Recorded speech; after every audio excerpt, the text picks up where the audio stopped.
All right, just another video here on a Saturday. We're in town. We're not going out of town, so I still have time to be here. And I got a work trip coming up next week, so this place is gonna look like a hot mess for into the new year. But I'm getting somewhere. The painting is pretty much done, like I alluded to. Just gotta cut around the door. Paint around the door, the trim, since that's all as is, all kind of,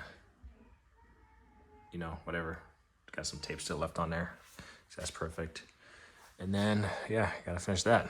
But as you can see, the boxes are back on the back wall because, well, the back wall is complete. So yeah, it looks pretty darn good.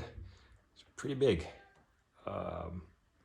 A lot of icon badges. It's an icon 73-inch.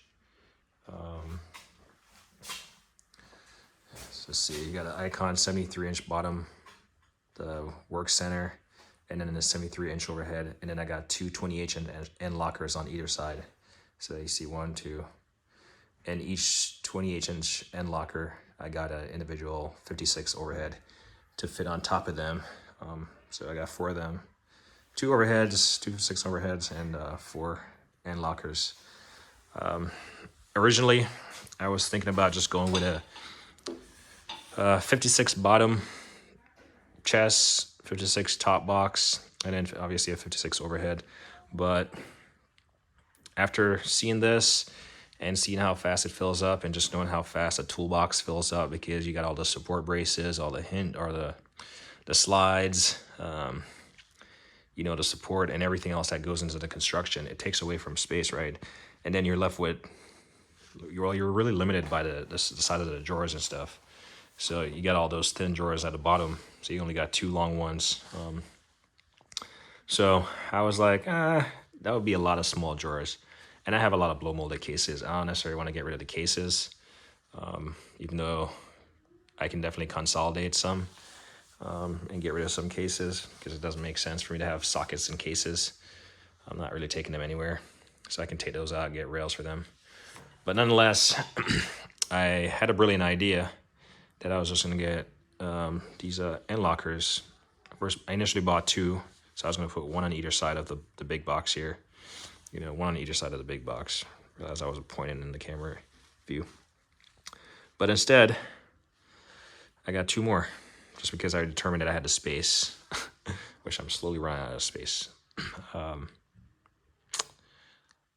So, in my brilliant idea, I was like, I've never seen anyone on YouTube talk about adding additional pull-out drawers in there. So it comes with standard with the 4, but then I bought some more. I bought 4. Maybe it was 4, or maybe it was 5. I think it was only 4. I bought 4 more, and yeah, you can buy them. You buy the slides, and they just get in there and out. So all the stuff that you have in the back is pretty much accessible, and I mean, you can fully configure them. To make the top usable, this is the highest one that's usable on there, so that makes sense. I don't know why my kid is screaming, but well, he's not by himself. He's with an adult, so that's fine. I think he's just at a point where he just thinks he has to have everything his way, but he just turned 2 also, so I guess Turbo 2. But anyway, so yeah, I found out it works. So I bought 10 of them, and these are the boxes right here stacked up all the way down to the floor. So that's going to be, it's pretty easy. You just slap the slides in where you want it and put the drawers in, and good to go. Adjust the tension on them so they don't pull out easily.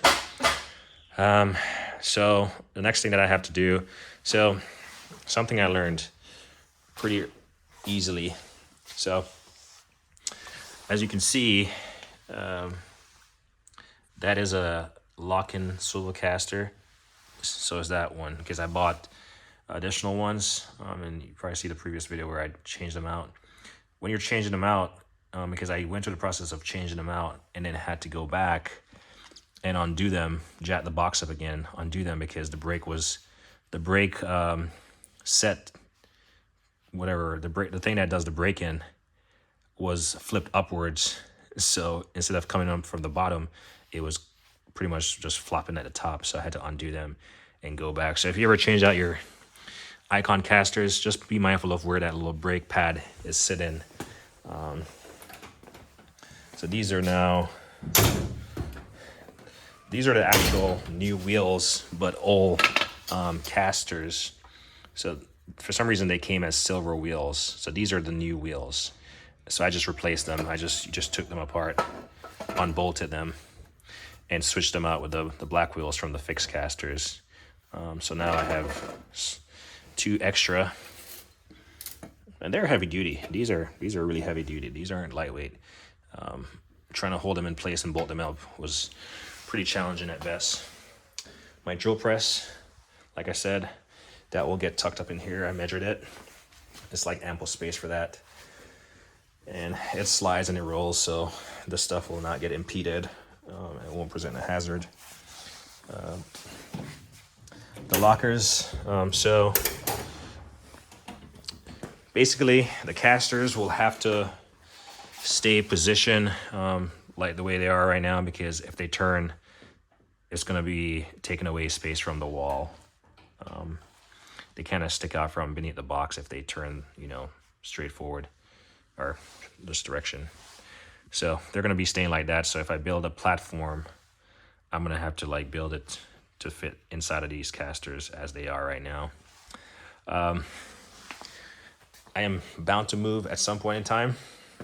So I am in the instructional manual, which is on the floor in this mess, for the lockers. It talks about, it says to ensure that the main caster is not adjacent to the main box, if that's how you're going to assemble it.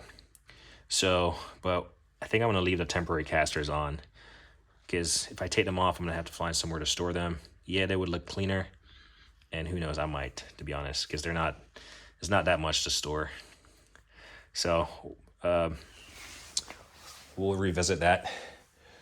So I got to bolt these in. I just didn't want to take my friend his time and try to figure out how to do it. So I just got to shimmy these things together and then figure out where all the bolts go together, and then bolt this thing together. And then I'm going to have to get some shims to kind of shim it back to the wall, just so I don't have this gap that leans forward. So it's going to be fun, but I have several jacks. I have 2 3-ton heavy-duty Harbor Freight jacks.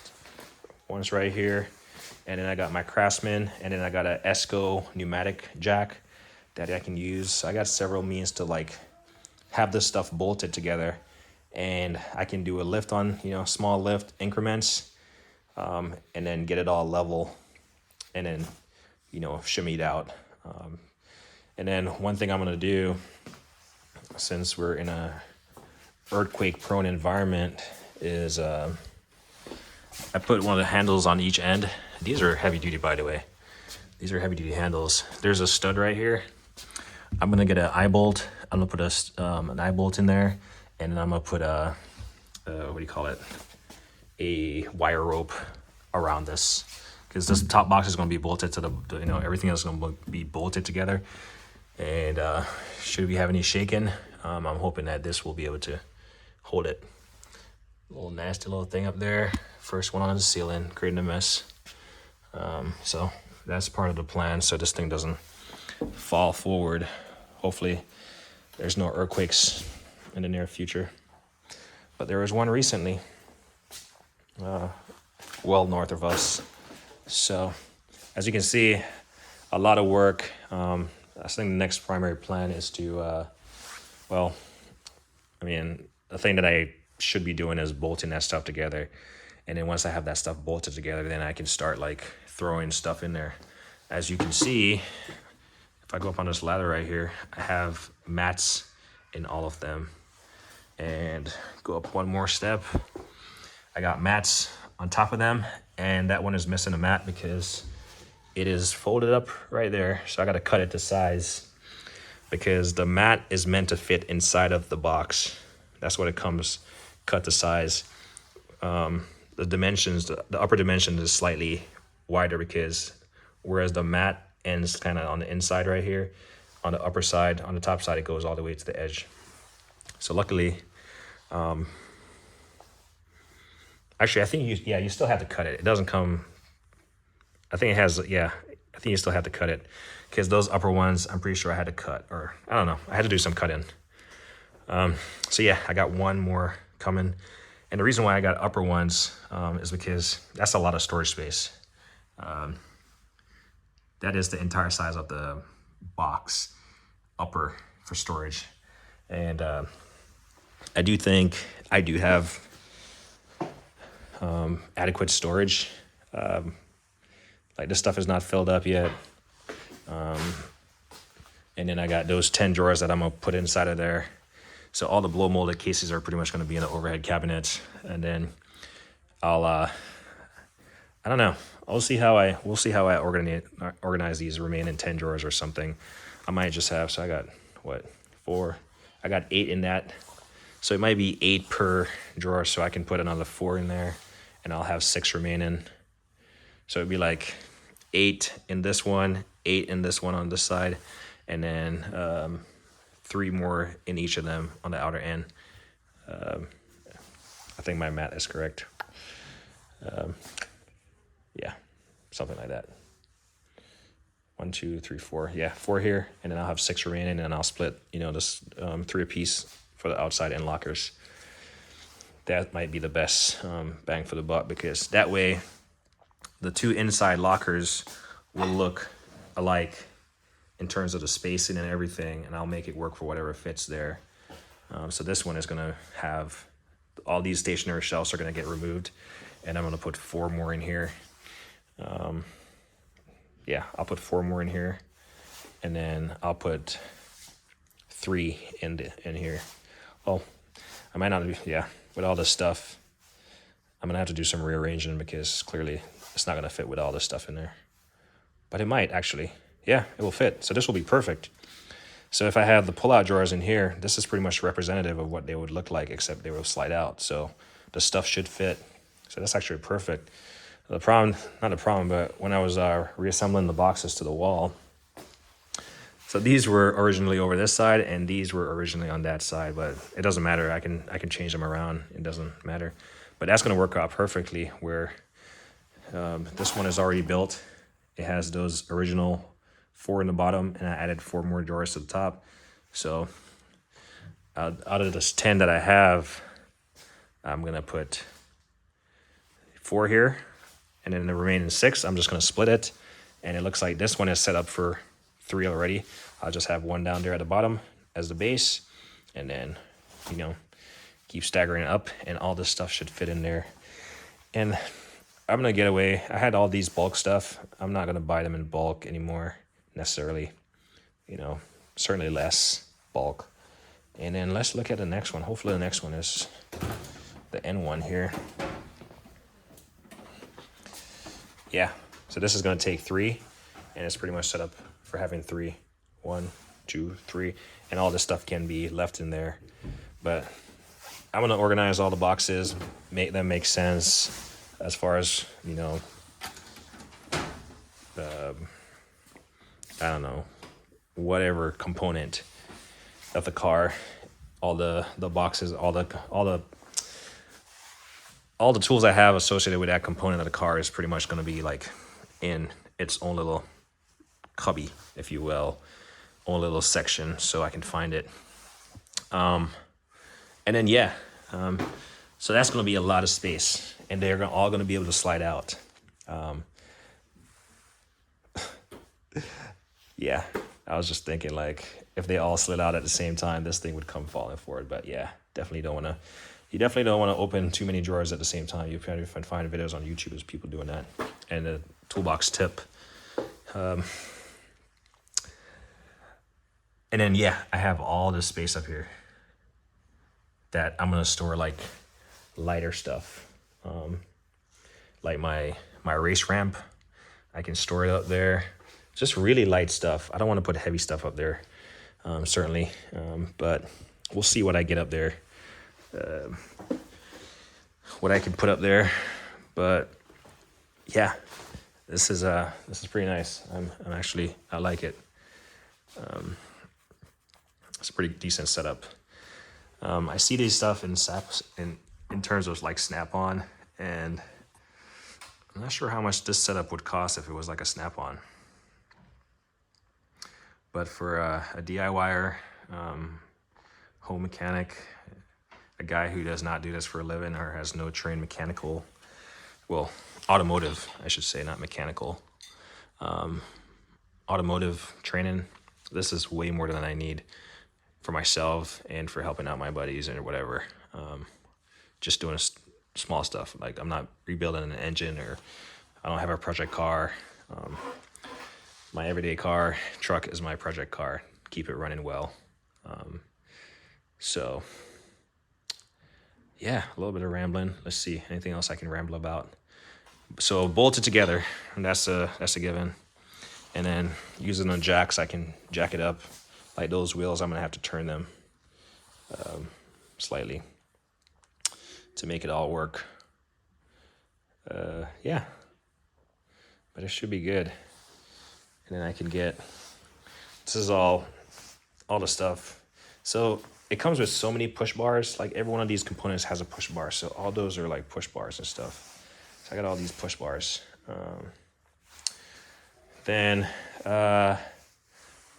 that mobile lift is gonna stay there.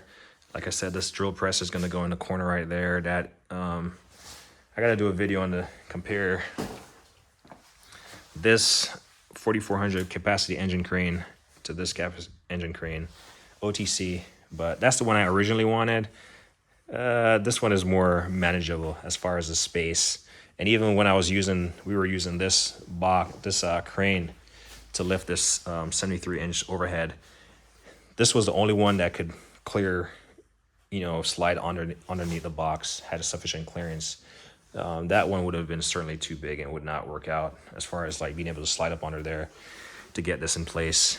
But that's gonna live right there. I have it's leaking at the handle, so I gotta buy a steel kit. I gotta pull it apart and see why it's leaking, if I need to send it in, or if I can buy a steel kit and replace it myself. All this will be put into the lockers or whatever. I want to mount my my vise to the top of my Milwaukee, and I know you can't see my Milwaukee because my Milwaukee is covered up by plastic and stuff, but the Milwaukee box is right here. But I don't want to drill into it. Kind of irks me to drill into a nice stainless steel top, but I might have to. Yeah, we'll see. We'll see.